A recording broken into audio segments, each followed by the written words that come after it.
Capítulo 11. O subconsciente. A conexão. O 11º passo em direção à riqueza. O subconsciente é um campo de consciência que todo impulso de pensamento que atinge a mente objetiva, através de qualquer dos 5 sentidos, é classificado e registrado e por meio do qual é possível lembrar ou resgatar ideias, como cartas arquivadas em um fichário.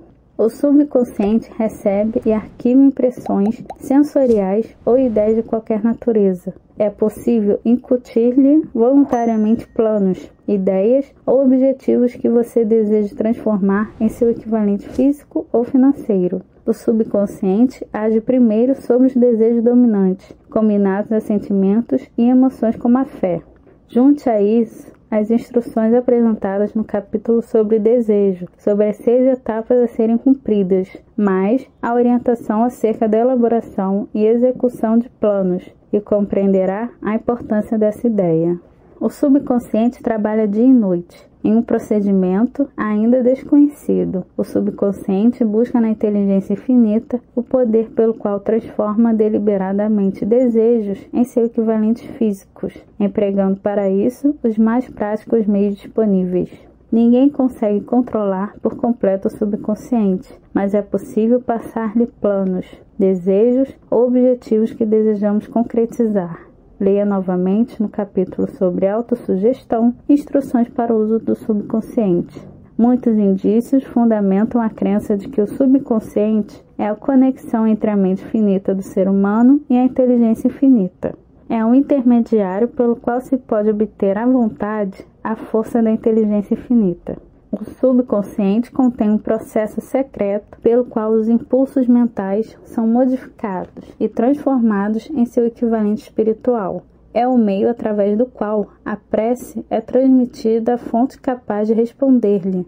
As possibilidades de esforço criativo aliadas ao subconsciente são estupendas, imponderáveis e inspiram respeito. Talvez por nosso pouco conhecimento do assunto, sempre que discuto o subconsciente, sou tomado por uma sensação de pequenez e inferioridade.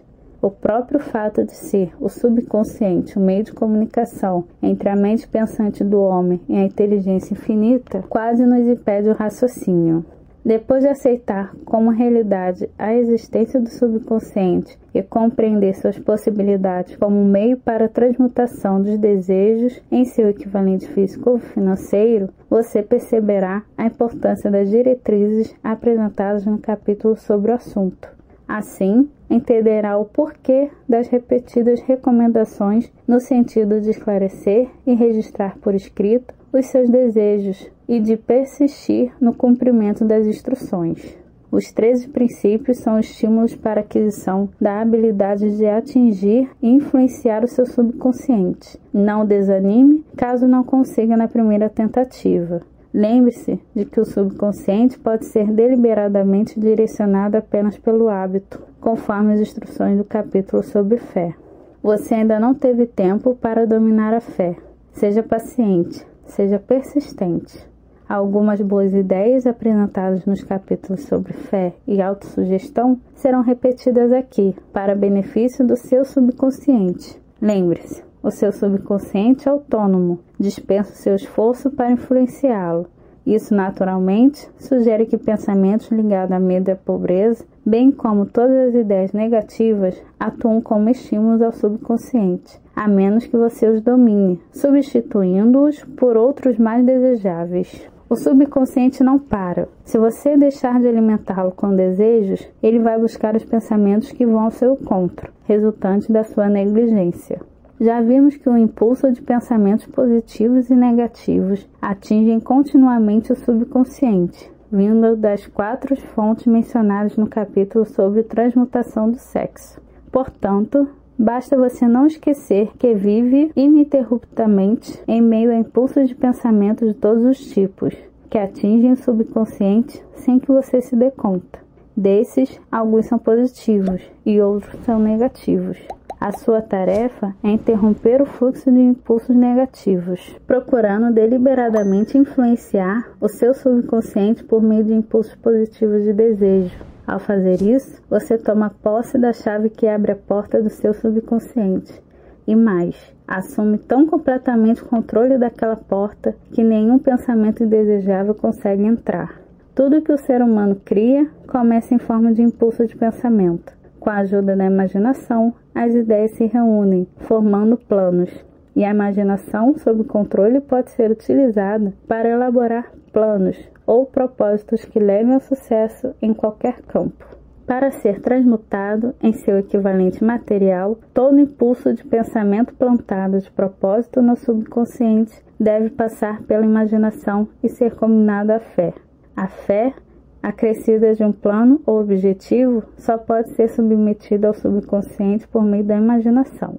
A partir dessas afirmativas, percebe-se que o uso voluntário do subconsciente exige a coordenação e a aplicação de todos os princípios. Ella Wilcox traduziu em palavras sua visão do poder do subconsciente. Não há como saber se um pensamento nos trará amor ou ódio, pois pensamentos têm vida e suas asas graciosas são mais rápidas que as de um pombo-correio. Elas seguem a lei do universo. A criatura é da mesma espécie do Criador. Os pensamentos percorrem rapidamente o caminho de volta, devolvendo o que sua mente criou. A senhora Wilcox percebeu que os pensamentos também marcam fortemente o subconsciente da mente, que lhes deu origem, servindo como imã, padrão ou projeto que influencia sua transformação nos equivalentes materiais. Pensamentos são entidades, pois tudo que é material começa em forma de energia de pensamento. O subconsciente é mais suscetível à influência de impulsos de pensamento aliados a sentimentos ou emoções do que os efeitos daqueles originados unicamente na porção racional da mente. Na verdade, não faltam indícios favoráveis à teoria de que apenas os pensamentos aliados à emoção exercem influência ativa sobre o subconsciente. Não é segredo que a maioria das pessoas se deixa levar por emoções ou sentimentos, sabendo-se que o subconsciente é mais fortemente influenciado por impulsos de pensamentos combinados à emoção. É essencial familiarizar-se com as mais importantes das emoções. As principais emoções positivas são 7. As principais emoções negativas também são 7. As negativas se inserem deliberadamente nos impulsos de pensamento, o que garante sua entrada no subconsciente. As emoções positivas devem ser inseridas, pelo princípio da autossugestão, nos impulsos de pensamento que o indivíduo deseja passar ao subconsciente. As instruções para isso estão no capítulo sobre autossugestão. Essas emoções ou impulsos de sentimento podem ser comparadas ao fermento da massa do pão, porque constituem um elemento ação, que faz os impulsos de pensamento passarem do estado passivo para o estado ativo. Assim, é possível entender por que os impulsos de pensamentos combinados à emoção exercem influência muito mais depressa do que aqueles criados pela fria razão. Nesse momento, você pretende influenciar e controlar o público interno do seu subconsciente, de modo a incutir nele o desejo por dinheiro, a ser transmutado em seu equivalente financeiro. É essencial, portanto, que fique bem claro o método de abordagem a esse público interno. Você precisa falar o idioma dele, ou seu pedido não será ouvido. Ele entende melhor a linguagem da emoção ou do sentimento. Assim, vamos descrever as 7 principais emoções positivas e as 7 principais emoções negativas, de modo que, quando for transmitir instruções ao subconsciente, você possa lançar mão das primeiras e evitar as últimas. As 7 principais emoções positivas a serem praticadas: desejo, fé, amor, sexo, entusiasmo, romantismo, esperança. Existem outras emoções positivas, mas essas são as 7 mais poderosas e as mais comumente utilizadas no esforço criativo. Domine-as e elas só serão dominadas pelo uso. E outras emoções positivas estarão à sua disposição quando precisar delas. Lembre-se, mais uma vez, de estar lendo um livro cuja intenção é ajudar você a desenvolver uma consciência de dinheiro. Para isso, é preciso encher a mente de emoções positivas. Emoções negativas impedem que essa pessoa seja consciente do dinheiro. As 7 principais emoções negativas a serem evitadas: medo, ciúme, ódio, desejo de vingança, ganância, superstição, raiva. Emoções positivas e negativas nunca ocupam a mente ao mesmo tempo. Umas ou outras devem dominar. É sua responsabilidade cuidar para que as emoções positivas constituam a influência dominante da sua mente. É então que a lei do hábito vem em sua ajuda. Adquira o hábito de vivenciar as emoções positivas e, com o tempo, elas dominarão de tal modo a sua mente que as emoções negativas não conseguirão entrar. Você só conseguirá controlar o subconsciente se seguir essas instruções ao pé da letra e continuamente. Basta a presença de uma única ideia negativa na mente consciente para destruir todas as possibilidades de ajuda construtiva do subconsciente. Se você costuma observar o que se passa em volta, certamente já percebeu que a maioria das pessoas só recorre à oração quando algo não vai bem, ou no máximo, cumpre um ritual, repetindo palavras sem dar atenção ao que significam. Assim, por somente rezarem quando tudo mais falhou, essas pessoas fazem a oração com a mente tomada pelo medo e pela dúvida. Essas emoções influenciam o subconsciente, que as transmite à inteligência infinita. Consequentemente, a inteligência infinita recebe e deixa-se influenciar por elas. Quando você reza com medo de não receber a graça pretendida, pode acontecer uma das duas situações seguintes: a prece não chegar à inteligência infinita ou ter sido feita em vão. A prece pode resultar naquilo que se pede. Se você já viveu a experiência de receber uma graça pela qual orou, procure lembrar qual era o seu estado de espírito no momento daquela prece e verá que essas palavras são mais que uma simples teoria. Vai chegar o tempo em que as instituições educacionais ensinarão a ciência da oração. Além disso, a prece poderá ser e será transformada em ciência. Nesse dia, assim que a humanidade estiver pronta e pedir por isso, ninguém se aproximará da mente universal com medo, pelo simples motivo que esse sentimento terá desaparecido, bem como a ignorância, a superstição e os falsos ensinamentos. O ser humano terá alcançado a condição de criança, de inteligência infinita. Na verdade, uns poucos já obtiveram essa bênção. Se considera irreal essa profecia, observe o passado da raça humana. Há menos de 100 anos, o homem temia os relâmpagos, pensando serem sinais da ira de Deus. Hoje, graças ao poder da fé, a eletricidade fornecida pela natureza faz girar as engrenagens da indústria. Há menos de 100 anos, o homem acreditava ser o espaço entre os planetas apenas um grande vazio, uma extensão do nada absoluto. Atualmente, graças ao mesmo poder da fé, sabe-se que tal espaço é cheio de vida, da segunda mais intensa forma de vibração conhecida, abaixo apenas da vibração do pensamento. Além disso, o homem sabe que essa energia viva, pulsante, vibrátil, que permeia todo o átomo de matéria e preenche cada nicho de espaço, conecta os cérebros de todos os seres humanos.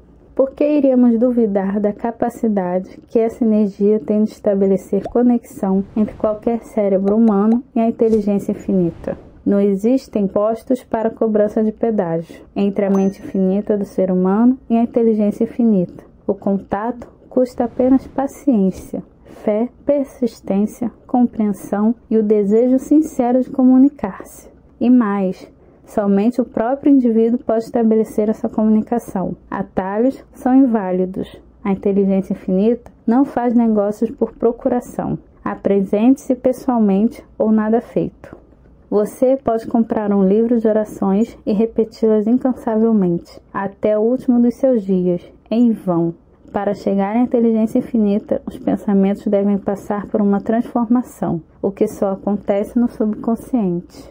O método de comunicação com a inteligência infinita é muito semelhante às transmissões radiofônicas. Se você conhece o princípio de operação do rádio, certamente sabe que, para ser transmitido através do espaço, o som tem de ser aumentado ou transformado em uma intensidade de vibração não detectável pelo ouvido humano. A estação transmissora pega o som da voz humana e a mistura, ou modifica, aumentando a vibração milhões de vezes. Somente assim, a vibração do som pode ser transmitida através do éter.